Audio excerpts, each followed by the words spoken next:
안녕하십니까. 오늘은 60강입니다. 지난 시간에 이어 경물과 취지는 무엇인가에 대해서 말씀드리겠습니다. 먼저 경물이란 무엇인가?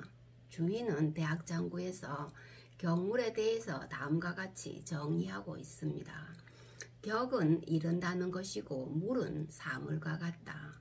사물의 리를 끝까지 궁구하여 그 지극한 곳에까지 이르지 않음이 없고자 하는 것이다. 반드시 이루고자 하는 것이다. 라고 정의하고 있습니다. 여기서 이른다는 것은 사물에 나아가 사물을 대면하는 것을 말합니다. 그리고 그 지극한 곳이란 사물의 본질에 해당하는 그 끝자락을 의미한다고 할 수 있습니다.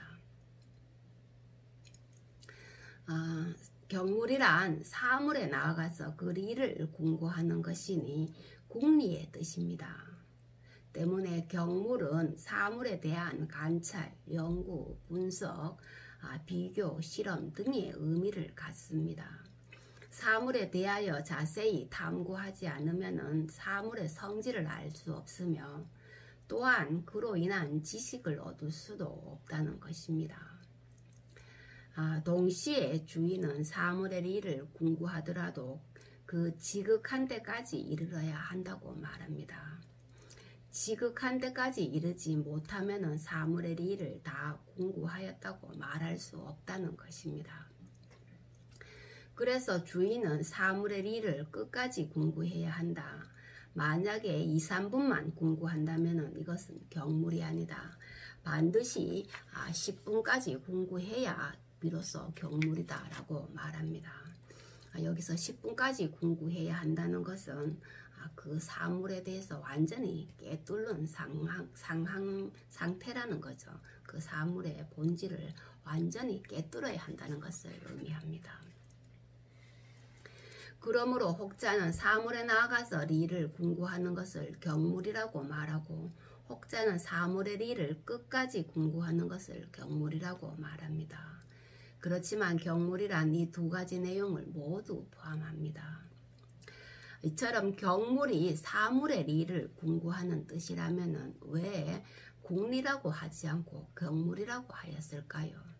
사물의 리를 궁구하면 궁리가 되는 거죠. 근데 주인은 궁리라고 하지 않고 왜 경물이라고 하였는가? 이에 대해 주인은 다음과 같이 설명합니다. 대학에서 경물을 말하고 궁리를 말하지 않는 까닭은 궁리라고 말하면 너무 허공에 떠있어 헤아릴 수 없을 것 같기 때문에 경물을 말하여 사물에 나아가서 이해하도록 한 것이다 라고 말합니다. 궁리를 말하면 너무 허공에 떠있어 헤아릴 수가 없다는 거죠. 그래서 경물을 말하여서 사물에 나아가서 이해하도록 하기 위해서 경물을 말하였다는 것입니다. 형이 하에 기에 나아가서 형이 상에 리를 찾아서 기와 리가 본래 서로 떨어져 있지 않음을 알도록 하기 위한 것이라 이렇게 설명을 합니다. 형이 하에 사물에 나아가서 형이 상의 리 사물의 리를 알도록 하였다는 것이죠. 그래서 기와 리가 서로 떨어지지 않음을 알도록 하기 위해서 궁리라고 하지 않고 경물이라고 하였다는 것입니다. 주의가 생각할 때 리는 모든 사물 속에 보편적으로 존재합니다. 때문에 사물이 있으면 반드시 리가 있습니다. 그러나 리는 형체가 없어 알기 어려우므로 형체를 가진 사물을 통해야만 알 수 있습니다. 사물을 통해야만 리를 인식할 수 있다는 것입니다. 때문에 리를 궁구한다고 하면은 현실 속의 사물과 관계없는 허공 속의 물건으로 여길까봐 궁리라고 하지 않고 경물이라고 하였다는 것입니다. 리를 궁구한다고 하면은 현실 사물과 관계없이 현실과 떨어져서 허공 속의 물건으로 간주할까봐 궁리라고 하지 않고 경물이라고 하였다는 것입니다. 사물 속에 나아가서 리를 궁구한다는 사실을 깨우치도록 하기 위한 것이라는 말입니다. 그래서 국리라고 하지 않고 경물이라고 한 것입니다. 이 부분은 리와 기의 관계 문제와 연결됩니다. 때문에 주인은 경물이라고 하여 구체 사물 속에서 리를 궁구할 것을 강조한 것입니다. 구체 사물 속에서 리를 궁구할 것을 강조하였기 때문에 국리라고 하지 않고 경물이라고 하였다는 것입니다. 그렇다면은 사물이란 무엇인가? 사물에 나아가서 이치를 궁구한다고 할 때 이때의 사물이란 무엇인가?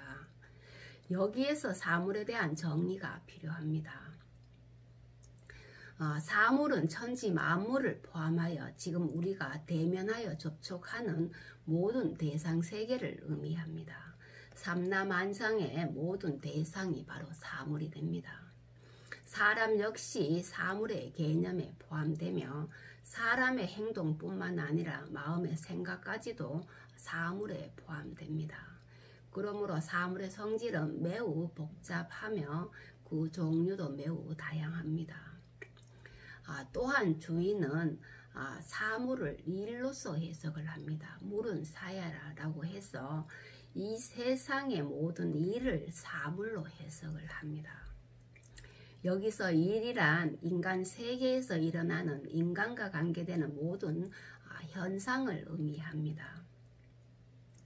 예를 들어 먹고 마시는 것에서부터 부모를 섬기고 어른을 공경하는 등의 모든 현상이 다 일에 속합니다. 이렇게 볼 때 사물이란 우주 만물뿐만 아니라 인간의 삶과 관계되는 인간 행위까지 모두 포함됩니다. 이것을 성리학적인 용어로 소이연과 소당연이라는 말로 표현합니다. 소이연과 소당연은 모두 리를 의미합니다. 소이연만 리를 가리키는 게 아니고 소당연도 리를 가리킵니다. 소이연은 우주 만물 속의 보편적인 원리와 법칙을 가리키고 소당연은 인간관계 속의 도덕적인 질서와 규범을 의미합니다. 그래서 소이연은 존재의 이유, 근거가 되죠. 그래서 그렇게 되는 까닭이라고 해서 소이연지고라고 말합니다. 그리고 소당연은 당위의 법칙이 되어서 마땅히 그렇게 해야 하는, 그래서 법칙이라는 의미에서 소당연지칙이라고 말합니다.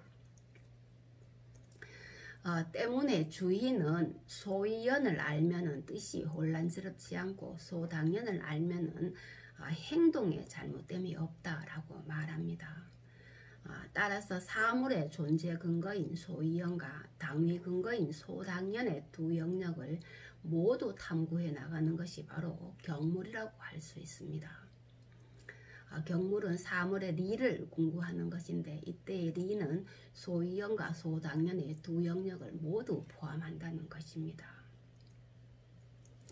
결국 경물이란 사물의 리를 궁구하는 것일 뿐만 아니라 인간관계 속의 도덕규범을 밝히는 것이 그 중심 내용이 된다는 것을 알 수 있습니다.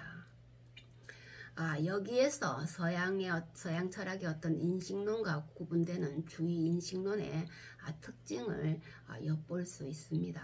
서양 철학의 인식론이 주로 사물에 대한 인식을 중시하였다면 주의 인식론에서는 인간 도덕에 대한 인식을 중시하였다는 것입니다.